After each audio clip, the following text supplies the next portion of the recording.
pursuit of purpose. You don't want to miss this conversation. Let's get it.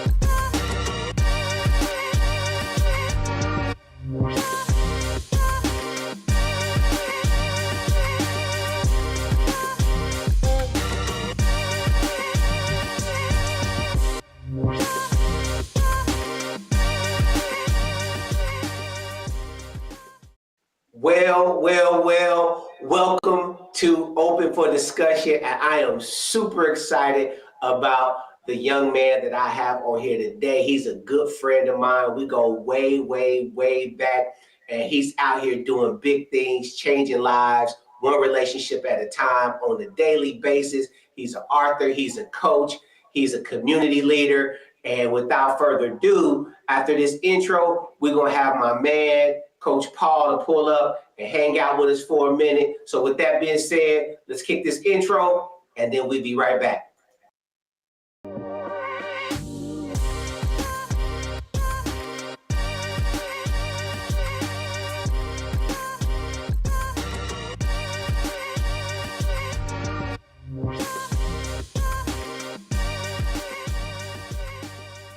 Coach Paul Bryant in the building. What's going on? What's going on? What's happening, man? Oh man, I can't call it, man. I'm super excited that you took time out of your day to come and pull up and hang out with us a little bit, chop it up on the Open for Discussion podcast. Yeah. So definitely. How's life treating you? Everything's good, man. Everything good, making moves, out here living the dream. Living the dream, my brother. Somebody got to do it. So you are where you at? Right now I'm located in Dallas, Texas. Okay. Yeah, you moved out there a few years ago? Yeah, I've been in Dallas now a total of 8, I think it's almost 9 years. Matter of fact, this year will make 9 years. Yep, I moved out here 9 years ago, originally from North Carolina. Grew up in a small town, North Carolina. As you already know this, but for your listeners, grew up in a small town, North Carolina called Lowell, Washington, North Carolina. Graduated there in '94. Moved to Charlotte. I was in Charlotte for 23 years, and then relocated to Dallas, Texas. That's what's up. We met in Charlotte. Yeah, definitely. Yep. We met in Charlotte. So let me give you a little backstory on how me and Coach Paul met. We actually met at church. We didn't really rock with each other when we first met. we kind of bumped heads. My wife owned a salon. His wife started working in the salon with my wife, and we ended up meeting because they spent time together. And he was an OG, I wasn't, and we kind of just bumped heads a little bit. But that bumping heads forged a friendship that we started to realize that we have more in common than we didn't have in common. We started to tap into those things that we had in common. And now, 15, 16 years later, 17 years later. Yep. Man, no, actually, we met you before we had Isaiah. Yeah. Yeah. Yeah, it's been a while. And you know what? It's crazy because our story actually helps me to it kind of like points to any type of relationship that you'll be in, right? And I don't want to dive in too quick, but when you were saying that, it just kind of made me think of how important it is to learn to get to know people. When you first meet people, you don't really know them. You're trying to adjust to a different personality, a different way of life, a different upbringing, and all that. That's what we were at that time. I was one type of person. Of course, I've evolved much since then. And we just had to get to know each other. And I felt like once we kind of like started to understand, I'm like, that's just Mo. And then you like, okay, that's just Paul. And then we understood where we were.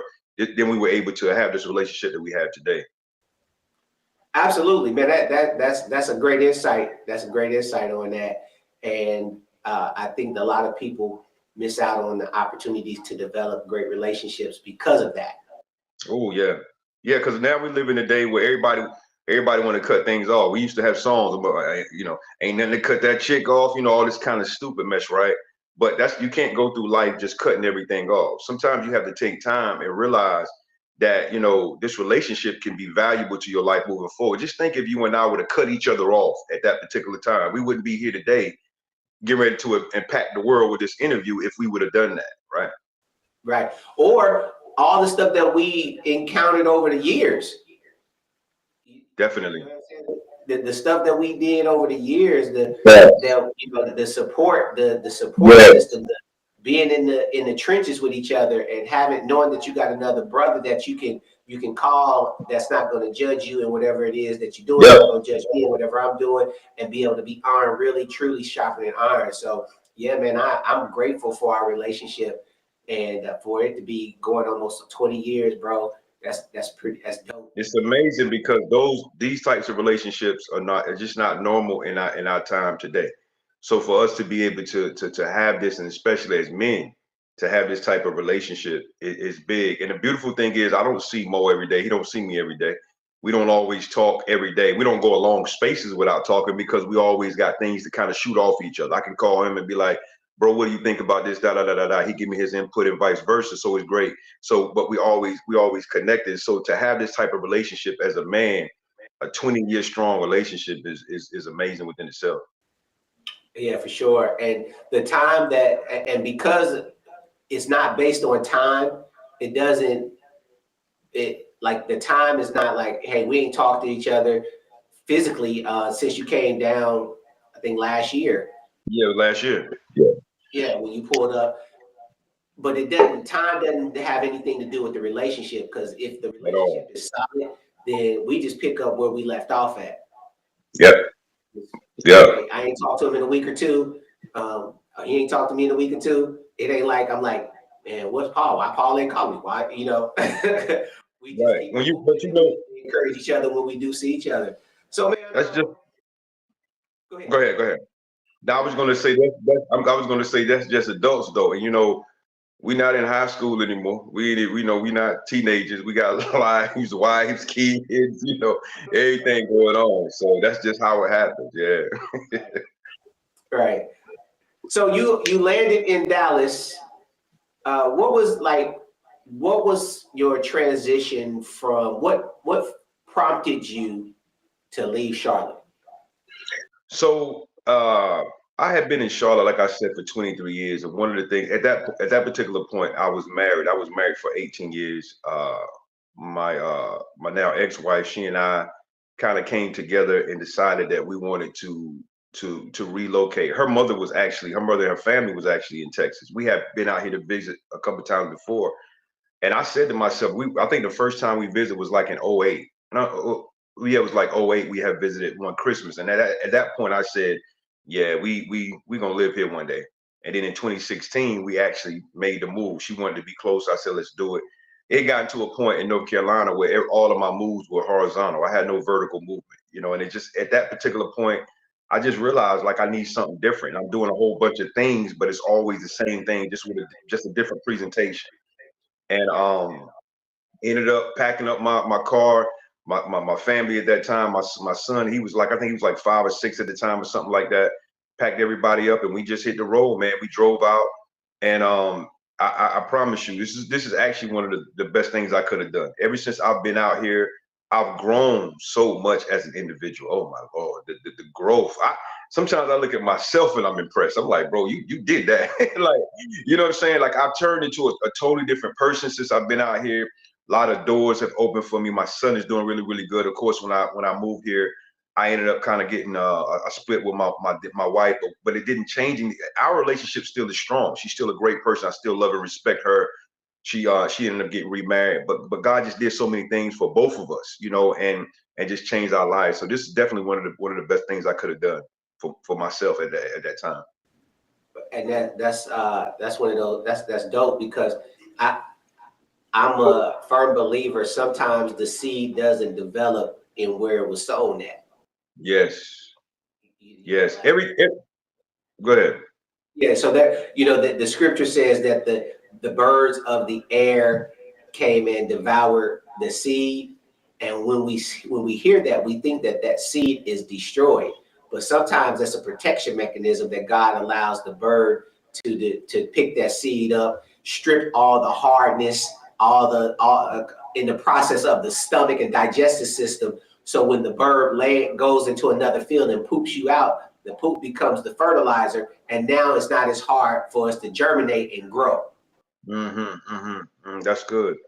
Yeah, you know, I think one of the things that we got to realize is that you have to really recognize when your time, your season is up in a particular thing. And I think sometimes we just try to, you know, overstay our welcome in places and expect for things to get better. It's not going to get better. It's going now. Thank God that there's grace, so things don't just get automatically worse to the point where you just, you know, sometimes it will get a little bit, you know, bad, you know, a little bit bad just to kind of shake you out of the nest. That's what happened to me, you know, and then you have to, you know, and it was just a boldness and a knowing within my spirit that it was just time to do something different.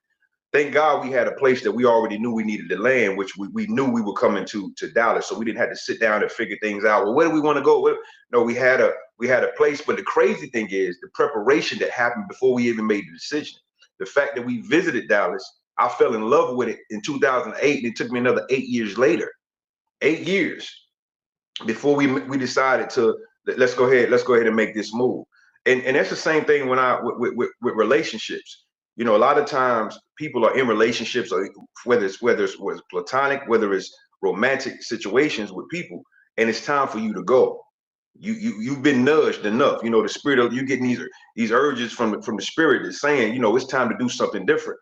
But a lot of times, because we're so accustomed to something, we're familiar with it, our family's there. I don't want to leave my friends. Everything I know is here. So you will stay connected to something that's just sinking, right? And really, and the whole time, it's just, you know, there's something greater on the other side of you not being afraid. I always say this to people, man, and I really believe this with everything in me. And I learned this from my own personal experience. Fear is really afraid of us. Let's be clear. Fear is really afraid of us, right? If it's false evidence appearing real, that means that something has been presented to you to keep you from moving forward, because it knows that if you actually take a step on the other side of this is something that's amazing. So fear is only there, you know, it polarizes us and all that, but it's really afraid of us. It's really afraid that we're going to decide one day to take this step and become who we really need to be. Preaching. Yeah. I dig it. 100%. That when you get attached to being comfortable will keep you missing out on things. And yes. That's what you were saying, like, you know, when you don't want to leave your family, you don't want to leave your friends, you want to stay, and you kind of want to stay in what your normal routine and do what you normally want to do. And when you do that, it's hard to see God. It's kind of the reason why we left Charlotte. So we left Charlotte in 2012, and it was the same thing you just said. Horizontal movement, Manila, God, everything that God was doing, it was blending in with everything that we was used to seeing. And so we didn't get a chance to see anything different, you know? So it's like when Moses saw the burning bush, how many times was the bush burning before he recognized that it was burning? It could have been burning a whole bunch of times before he actually looked and said, oh, man, look, there's something different. And so because he wanted something different, he was expecting something, he was looking for something different. But when you're not looking for anything different, man, it's easy to get caught up in that thing and stay stagnant. And I'm glad that you chose to break out and move out, because I don't know if you would be the Paul that you are now. I don't know if PJ would be the PJ that he is now. I don't know if D would be the D that she is now if y'all would have stayed in the space where the soil was good for somebody else, but not good for you. Yeah, no doubt.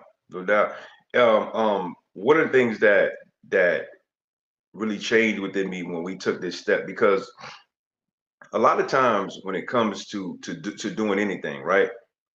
Once you've kind of done something and you did it afraid, you did it nervous or whatever, and you did it, and you realize that everything you thought was going to happen when you actually made that move did not happen.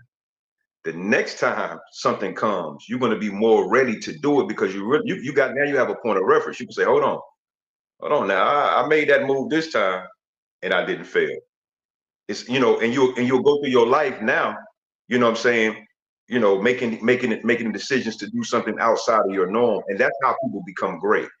We don't become great just being just stuck in a place of comfort, right? And my life now, a lot of the things I do is I do it uncomfortable all the time because I understand, number one, it's stretching me, and number two, on the other side of that thing is there's something major that's going to happen. It's crazy because what I'm doing right now in my life, let's be clear, what I'm doing right now in my life as far as this coaching thing and how it took off, I wrote my first book. I released my first book in 2016. I released my first book. I actually started doing dating and relationship coaching in Charlotte in 2012. It didn't take off. I'm some of the similar things I'm talking about now. I was talking about then with the same amount of passion. You know what I'm saying? The same excitement. But it didn't take off like it needed to be. You know why? Because that wasn't the base for that wasn't necessarily North Carolina. North Carolina was the training ground. North Carolina was the time for me to prepare. But the base and the takeoff, right, was supposed to be Texas. Think if I would have never made the move, I would still be stuck in North Carolina with all this in me, nobody hearing me. It's not taking off, all because I was afraid to do something my spirit was telling me I needed to do. Listen, people, I'm telling you right now, on the other side of your life changing and becoming different is you deciding to make a move. No matter what, come hell or high water. I don't care what people say, because people told me when we got ready to move to Dallas, because it was outside of the norm for people that we were connected to. Everybody said, y'all going way out there. Dallas ain't all this stuff. I ain't hear none of that. All I kept hearing was what I know was going on in here. What was going on out here at that point didn't matter to me, because them same people that were saying all that stuff, woulda, coulda, shoulda, they weren't there for me when I was making all these horizontal movements going nowhere, right? So at this particular time, I'm like, I'm done. I don't care what y'all say, we gone. And we have never looked back. And I'm telling y'all, let me say this. When I moved here, when I moved to Dallas, I had a business when I was in North Carolina. I sold the business that I had. I called ahead out here, got us a place to stay. I paid the place up for like 8 or 9 months. Did not have a job prospect. Didn't know what I was gonna do for work. Not one time did we go without a place to stay. Not one time did we go without lights and food. Why? Because provision was here the whole time we was here. Eventually, I ended up landing a job. I landed a job doing something that was different that I fell in love with. And then out of that, my life continuing to change and evolve. Now I am where I am today. As I look back over that mode, I am so thankful. Oh my God, I'm so thankful that I made that move. And I'm gonna be honest with you. People ask me all the time, will you ever go back to North Carolina? Not to live. I go back to do work, play, visit, whatever, but I ain't going back to live. I dig it. We in that same. I ain't gonna tell God never, because I told God I'd never live in Alabama and end up living in Alabama, and I told God I'd never live back in Indiana, and so we've been here for 7, 8 years. So, but yeah, I totally get it. I remember when you was packing up. I remember when you was bouncing. I was like, go, man, like, yo, that's exciting. Like, do it. So you said a lot, and you really based it on your faith and your trust in God's plan for your life. So in that, and it sounds, the picture that people see, they see where you are now, right? They see Coach Paul, and they just heard a piece of the story, like, oh, he just decided to move, and oh, he ended up landing. Oh, he ended up. Now, it wasn't that easy. What was some of the hurdles outside of the people that should have been on your team that was encouraging you? What were some of the other hurdles that you faced in making, in the decision making as you was making that long drive? Did you ever contemplate doing a U-turn? No. I was so excited. And I knew that there was something greater out here that I never even looked back. It's similar to me. I've always been the type of person that would do this. The thing of it is me, for me, always been timing. I'm the type of person that have been the type of person in my past that I would have to hear it 4, 5, 6, 7 times to get confirmation on top of confirmation before I actually moved. When I left my hometown of Washington, North Carolina in '94, right? That was a situation also where I was actually forced out, meaning that me and my mom was at odds at that particular point. Here I am, graduated high school. I think I'm grown. I want to do my own thing. Me and my mom was bumping heads. The only place I had to go was to Charlotte, which was 5 hours away, to stay with my uncle. which was a great move for me. I was ready to go. And when I left, again, I never looked back at my hometown, never went back, never stayed, nothing. I stayed in Charlotte from that point on and grew to where I needed to be before I can move in Charlotte. Then when it was time to go to Charlotte, it took me probably 2 years. It took me probably 2 years from the first time I really heard the voice of the Lord, what I assume to be God, or in the unctions, to actually move. And I kept talking about it, wanting to get rid. But once I made up my mind, and I said, you know what? And I couldn't take it no more because everything just felt like it wasn't moving. I said, yeah. And when we got in that car, I knew I was doing the right thing, and I made the move. The problem I feel with a lot of us that are not growing and we're not moving forward is a lot of times the biggest hurdle we have is comfort and convenience, right? We get so attached to being comfortable and everything being convenient. I hear people say this to me all the time. Or they says, well, I don't want to be alone. People are afraid of making changes in their life because there's a season of alone. Let me tell you something. Going from one one place to the next place, there's a requirement. Okay, it's gonna happen. There's gonna be a season of you being by yourself. It just happens. Why? Because your life is going through a transition, and you're transitioning from everything you knew to something totally different. So before you get to what's different, right, you got that space and time where there may be some aloneness, because you got to now reconnect to your new people, your new life, your new friends, your new situation. Going to the next level, man, it's required that you be alone at some point. It's required that there's going to be a season of you having to kind of like do this on your own. But don't let that keep you afraid. Don't get so comfortable and be so and want everything to be convenient that you don't make the moves. Because I'm telling you, everyone that's listening to us right now, there's greatness in you. There are giftings in you, right? And until you decide, listen, I don't care. I know I got to do something better than with my life. I know I got to move forward. Until you decide to make that move, you're going to be that same person walking around talking to people, trying to get them to believe in something that they don't have the capacity to even connect with until you get to the place where they're going to be people that can receive you and what you have. Man, that's some rich, deep stuff, man. And my purpose for actually doing this podcast is so that people can connect to that part of the journey. That part of the movement. And so you're saying something, when you're dropping some nuggets and you putting some things out here. And I think that if people can grasp what you're saying, that it can shift the dynamic of their families for generations.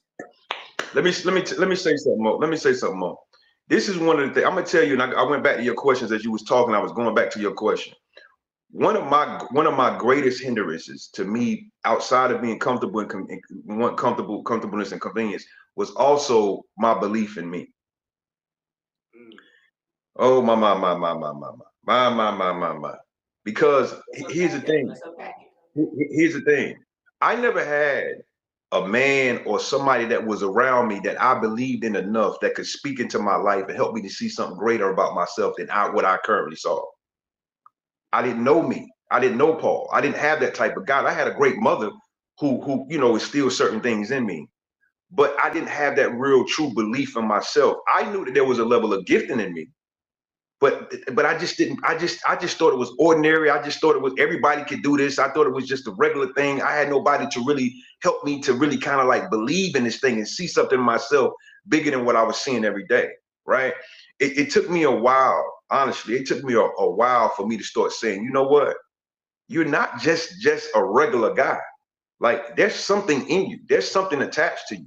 There's some life-changing abilities that God has deposited in you before you even were sent to the earth, and you need to embrace that. When I started embracing myself and started embracing the fact I had wrote 2 books, still didn't believe I ain't even going to call myself an author, even though I wrote 2 best-selling Amazon books. Then when I ain't really talk about it much. I just released another a book. All these things are coming out of me so easy. I didn't really think it was really nothing, right? And I didn't just really. But when I started believing in myself and started realizing that there was something to this, that's another time when my life started changing and taking a different route, because confidence in who I am and what I bring to the table. Oh my God. Ooh, that would change. That right there alone will change your life. For sure, 100%. And you're saying some things that, like you said, that there was not a man that was able to speak to that depth of you, right? But you have the capacity now to speak to that depth to your son. Yes. How much more are you sharing with PJ the levels of this depth and affirming some of the spaces in him that you didn't get? Listen, my son, and I made this promise to myself.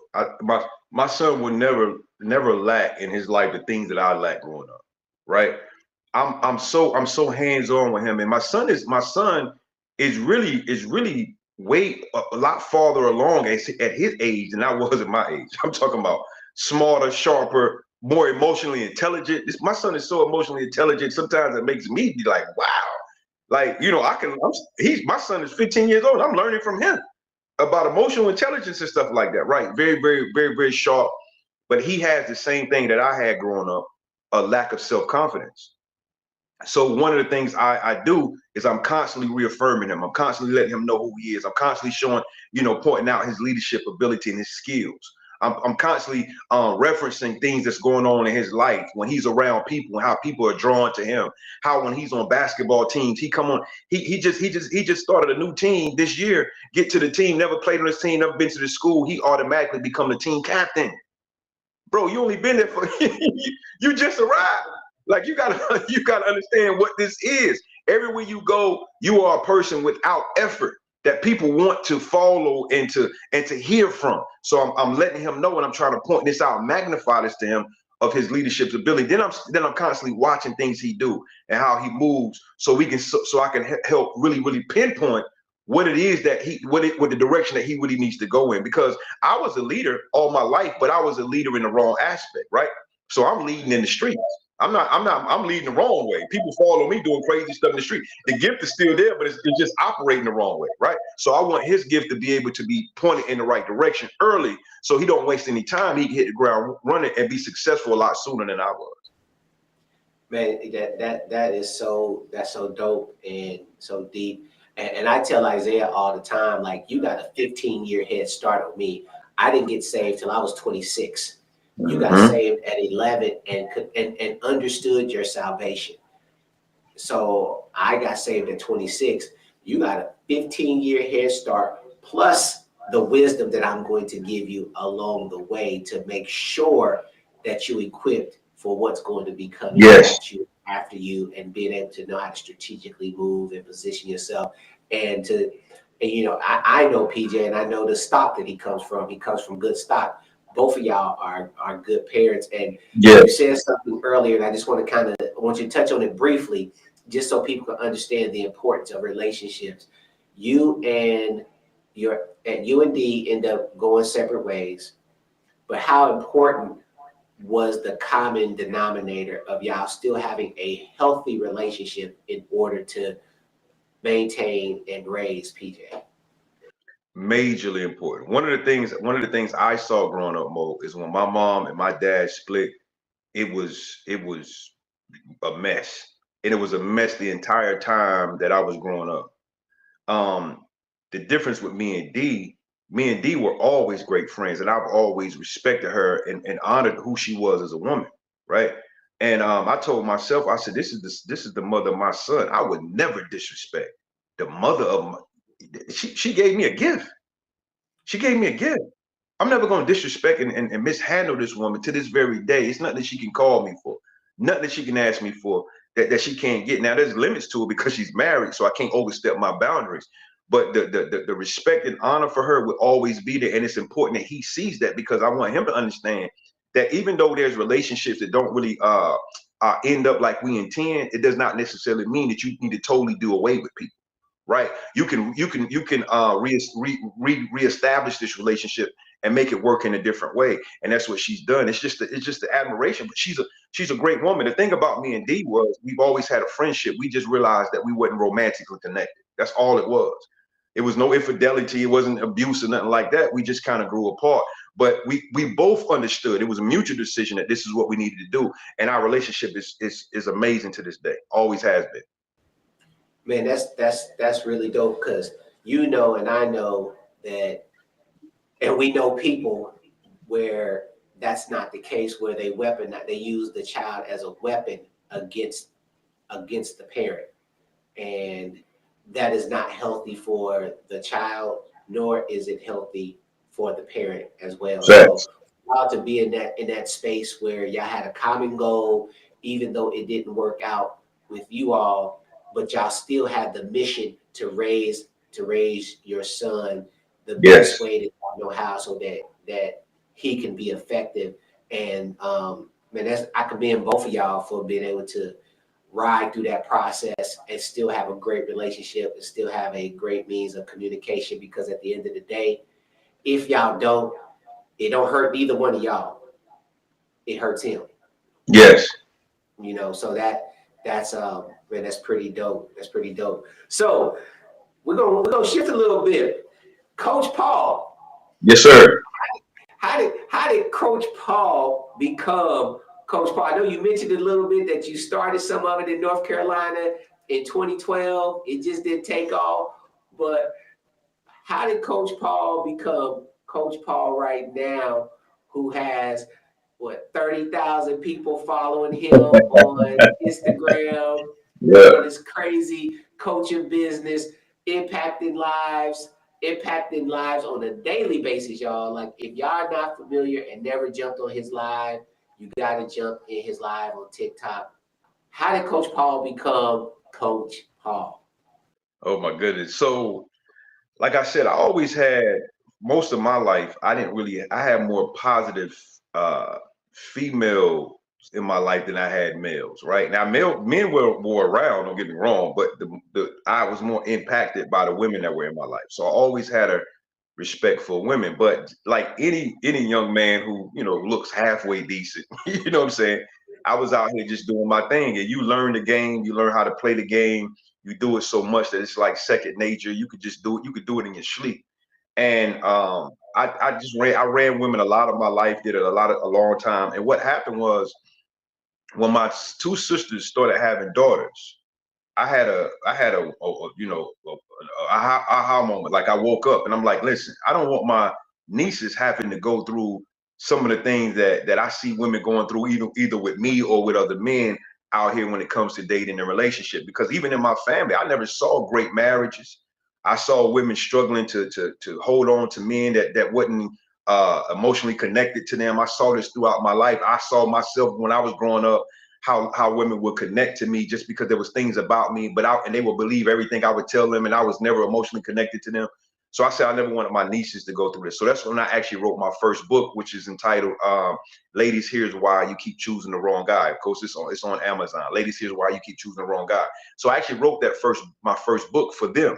That was really what happened. And then out of that, it just turned into this monster that it is today, to this blessing that it is today. It turned into this. But it all started from me just wanting to be better as a person, but at the same time, the love that I have for my nieces. It's crazy how, when you actually have something that you're dealing with that makes you say, I don't want my nieces, I don't want my sisters, I don't want my auntie, I don't want my cousin them coming across a guy like I used to be, without understanding the process in the game. So let me shift. And I tell everybody all the time, I'm glad I didn't have a daughter. I mean, if I had a daughter, she'd be a savage, because of understanding the game. Now, when you got your, so with TikTok, what pushed you over the hill? Like, what actually? I mean, you were on TikTok, you were doing videos. You jumped in my live. I jumped in, before you go live, you made one post. What was the one post that you made that just shifted everything for you when it comes down to that? It was so crazy. I was actually in my car one day, and I just got inspired with a thought, and it was so heavy on me. I said, let me pull over and record a video. I did the video in one take. It was a one take video. I just got on there and just opened myself up to the spirit and just started talking, and I started talking about the importance of women having the keys, because I was so tired of hearing women say or feel like they had to become a different person or do this or do that in order to keep a man. And that's never the truth, because I don't care what you do or how what kind of body work you do or whatever. If you don't have what I like to call the keys, that man is never going to stay with you, right? And the keys is what I said is what you have. It's what you bring to the table, your personality, your abilities, your wisdom, your strength, all this that a man gets attached to. Those are what I like to call the keys that actually open that man up in a way that he's never been opened up to anybody else. So I did this video, and the video was so amazing to me that before I posted it, I sat back for a minute and I was like, wow. You know how you say something to do something, you just know that wasn't you? That's how this was. I'm like, that wasn't me. So what I did is I sent the video out to I sent it out to 3 friends and my mom. No, I sent it out to 2 friends, my mom and my aunt, and I had them look at it. They all looked at it, and the response they gave me, they was like, wow. And one of my aunts, who she don't ever get excited about nothing, she was like, that was amazing. I posted that video that afternoon, right? I forgot about it because I'm just used to posting on TikTok, never thought about it. The next morning, my phone is blowing up. It's one of my friends. They're like, yo, that video you posted is going viral on TikTok. I'm like, what? I'm asleep, wipe me sleep out my eye. I get up and go to TikTok. That thing was going crazy. My inbox was full, right? And I'm like, hold on, what's going on? So throughout the day, it kept going. I'm getting inboxes from women. I need to talk to you about that. And let me talk to you about that. Now, mind you, I didn't have a business model in place for this because I just posted a video, right? So I had to start making calls and adjusting my life and everything for this. But yeah, that's what it was. It was just me. I got inspired with this video, posted it, and it just took off. Yeah, I jumped on and looked at that joint. It was like 240,000 views. Yeah. Dang, because I listened to it, I was like, man, he laid that thing down. And just imagine this though, like you had over 240,000 people. Yes. In the world. Yeah. That impacted over 240,000 people in this world. Every time I think about that, Mo, it's like it just makes me shake my head. I'm like, wow, that's just like unbelievable, bro. Yeah. Man, 240,000 of anything is a lot. Facts. You know what I'm saying? Like, and it's still going up. It's probably higher than that now. I think last time I looked, it was higher than that. But yeah, just that one post. And people, I want y'all to hear what he said. He had to leave Charlotte, get to the place where he was. God moved on him. He said something, and it impacted 240,000 people in a matter of a couple of days, yo. A couple of days.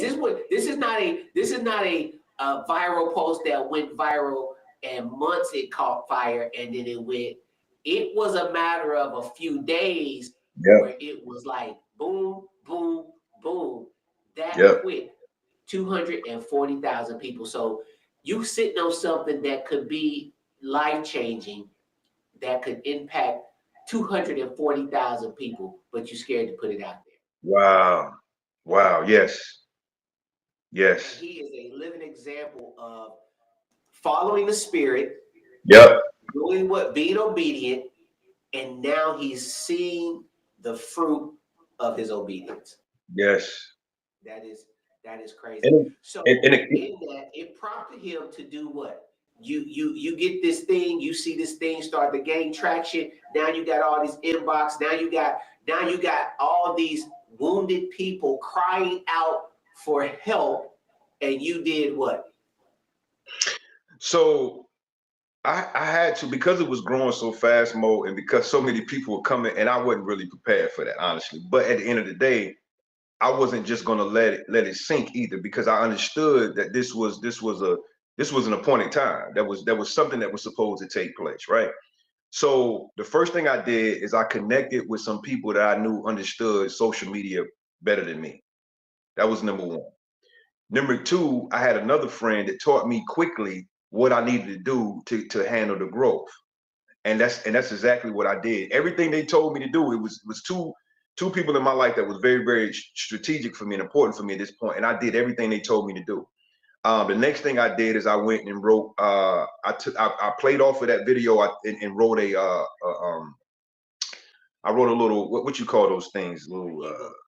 I wrote an ebook. Thank you. I wrote an ebook really quick to kind of like handle some of the growth, and then I had to go and set up to what I have now, which is my actual coaching business, where women can call and talk to me. I have a whole community of women right now that I work with, and I just continue to allow this gift to just continue to grow and to evolve, which now is taking me to now. I just released, as you know, my 30-day guided workbook. So it just continues to keep growing. I have an event that's going to be happening in here in Dallas, in a live event that's going to be happening May 24th through the 26th here in Dallas. So it just keeps taking off and keeps growing. But as it happens, I'm still improving on me, because this is the thing that really happened. This is the thing that people don't even understand. As I'm studying and reading and growing, I was so impacted by things I was learning that it started making me look at me and realize how, the mistakes I have made and how I need to grow as an individual, especially when they started talking about emotional intelligence and emotional attractiveness and all these different things. I was learning and growing at the same time. That's what so you can't call yourself a teacher if you were not first partaker of the fruit. I was actually first partaker of the fruit. And then what was happening is I'm digesting this and learning this and mixing it with experience.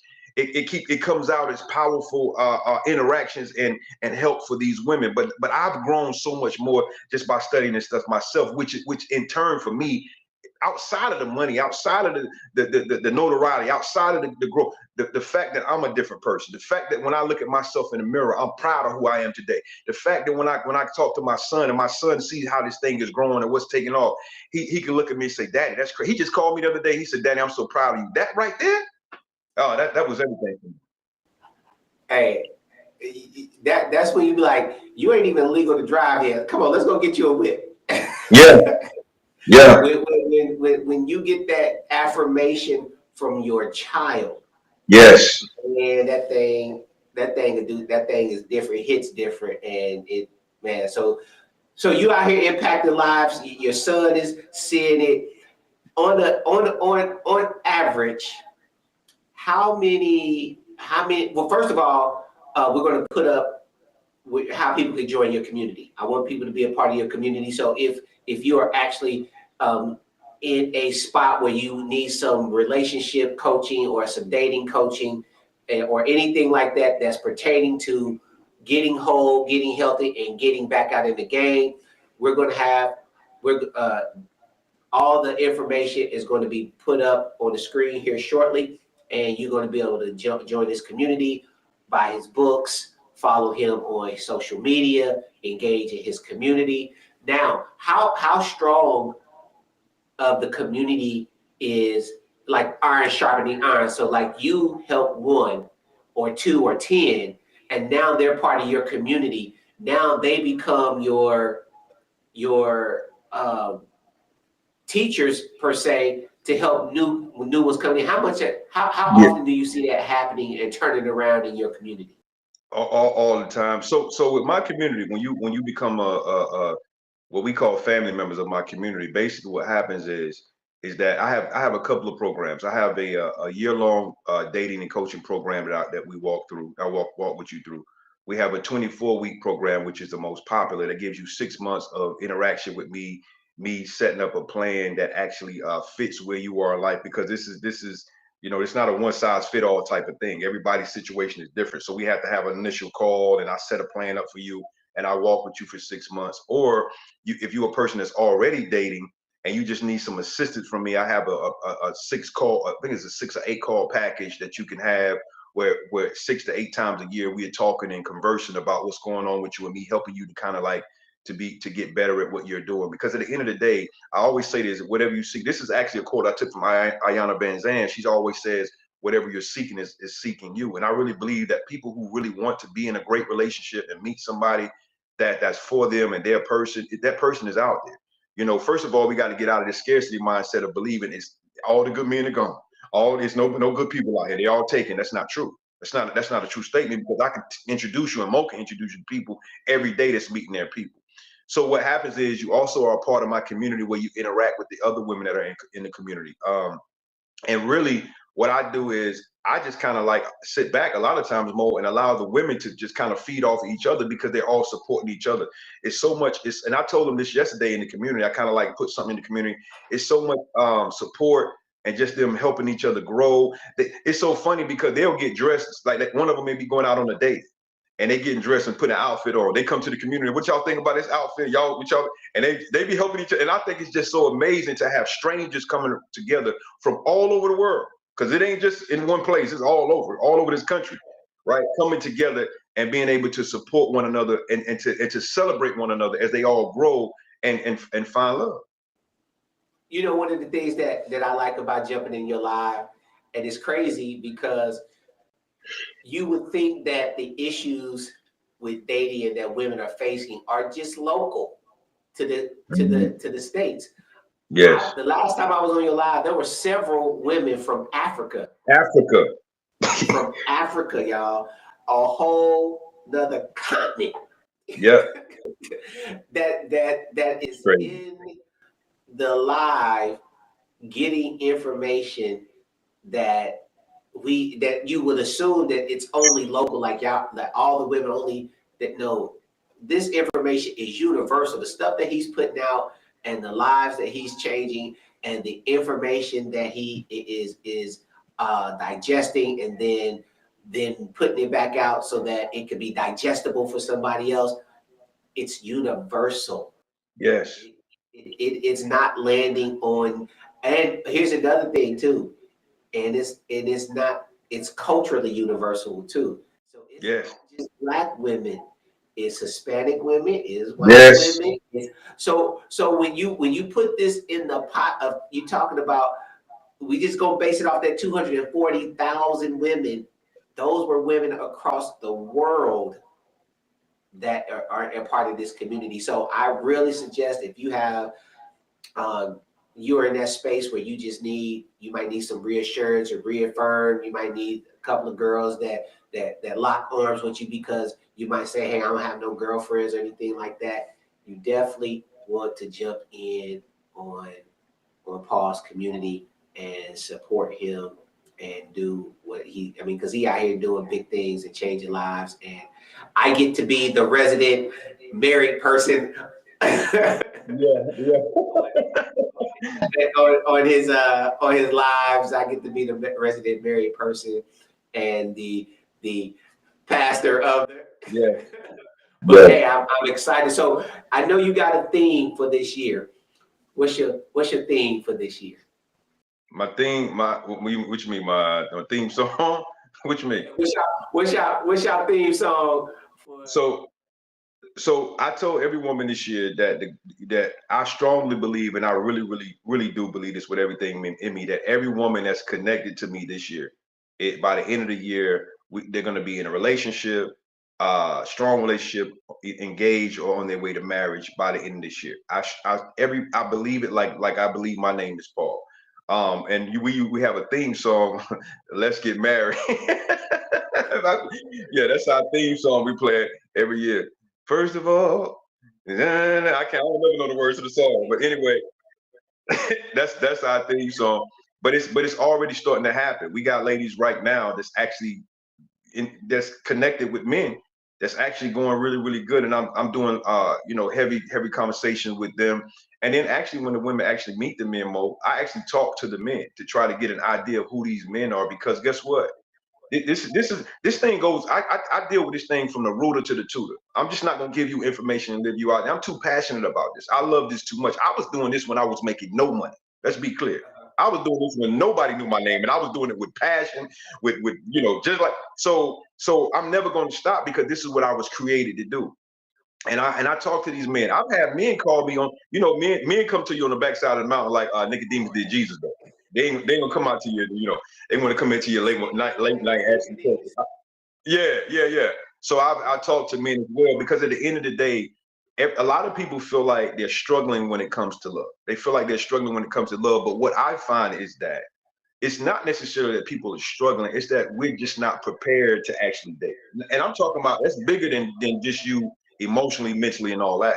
I'm talking about you having tools, especially you as women, that you're able to date with your head as well as your heart, not just emotional dating, right? You don't want to have the one, you want to have both of them, intellectual and emotional, integrated. Because if you have one without the other one, it's always going to be failure. It's always going to be failure. You want to have both of them together. And that's really what I teach, as well as teaching women what to look for and watch out for. One thing about me is that I never talk about or coach about anything that I have not experienced or I have not seen firsthand, to the point where it was almost like I was going through it. All this stuff is real to me, right? I've seen it work, not work, fail, not fail. I've seen it firsthand. So this is what I'm teaching ladies. And you know, one of the things that I could say about, if y'all ever jump into one of his lives or get in or anything where it's a group setting, you know how you see a lot of, especially on TikTok more so than anywhere else, that you have a bunch of bashing, like a lot of disrespect on both ends, women going sideways, men going sideways. In the lives that Paul creates, there is a understanding that everybody is valued in this room. Everybody has a voice. Everybody is respected. And the ones who come in and kind of get sideways, the room checks them. That's what the room polices and protects the sanctity of the room, because you don't see a lot of rooms like that where there's a mutual dialogue going back and mutual respect for each other. Man, we've been kicking it almost an hour. PB. Listen, you know how we do though. This for us, me and you getting on here doing this is like we do when we on the phone. Usually when we on the phone 2 hours. You know, this is easy for us. I'm trying to keep it down, because I know I can throw up a couple of more questions and this thing goes sideways real quick. But it's been great, man. The information that you put out is really amazing. I think that this interview is going to touch a lot of lives, and just your story in general. You know, the walk in just trusting God, that God is God and that He is faithful to His plan for our lives. I think that is the storyline in here. But here's my last question, and I kind of saved this question because I think it has a lot of power into it, and I want to just get your natural response off this question, and which is, what is something that you didn't pay attention to early on and you had to learn the hard way? One of the things I think that I've been really kind of like reflecting on about my life is this is going to be, it's going to hit home for a lot of people. I spent a lot of my time trying to force myself in a direction of ministry that was not built for me. Right? That's good. What I'm doing right now is ministry, but it's ministry from a different angle. I spent a lot of years of my life trying to do ministry only from the pulpit or from the four walls. And even though I was gifted and God has given me some stuff, I was always the type of person that wasn't ever comfortable just doing just that. Mo would tell you I was on the streets. I had an organization at that time called KOG Outreach Ministry, where we used to go into communities. I used to do back to school drives in my hometown, all kind of stuff. Because ministry for me was always different. But I was always taught that, and you know, you got to do it here. You have to be in the pulpit. You got to be Pastor Paul. You got to be Minister Paul or Prophet Paul, you know, in order to be able to be functioning in ministry. But I'm living such a freedom now and an effectiveness because I finally allowed and realized that I could still do ministry but I can do it in the way that I was wired to do it, because it's still connected to God. It's still back to God. You see what I'm saying? So I'm saying it to say to everybody that's listening to me, you may be a person who's struggling with that as well. You know you've been called to do something, but you're kind of, everything you feel like needs to be done under those in those four walls. A lot of it will be, but just believe you could be a ministry. You could do ministry in the boardroom. You could do ministry in the school. You could do ministry in the community. It's wherever you feel, wherever God leads you. And when you get to that place, that's when you're going to see your ministry and everything you've been called to do explode and take off. We need to stop being one-dimensional when it comes to how this thing is supposed to be done. And when I did this is why you got Coach Paul today. Man, that's deep. Everybody pulpit is different. Facts. You know, and you are fully functioning and operating in your lane, and ministry is ministry. You pray in your lives. You know, people do salvation. I mean, it is really ministry on a whole nother level. And you know, each one teach one, and you're impacting and sowing seed into your group and your community that entails go back out and becomes fruit and then sow seed. So man, yes, that's ministry that's ministry at its finest right there.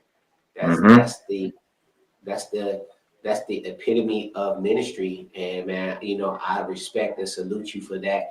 You got anything else you want to say to the people? I just want to say I love and appreciate all of you. I love and appreciate you, Mo, for this platform. And we believe in God that this thing is going to be so impactful, bro, that it's going to touch people all around the world, not just in this country, but all around the world. You have such a heart, you and your wife both, and Zay, y'all have such a heart for people. I've been knowing you for a long time, dog, and you've always been the exact same Mo. Now you've grown a lot now. Some things you kind of like put to this, I get that. But the core of you has always been the same, bro. And I really, really appreciate you. I appreciate your followers. And let's just celebrate this platform, tell people about it, and help it to do what it's been ordained to do from the foundations of the world. Well, man, I appreciate it. I love you, bro. And hey, y'all been tuned in to Open for Discussion with Coach Paul Bryant and your boy C. Maurice Ball. With that note, I love you. Ain't nothing you can do about it. And I'm out. Peace.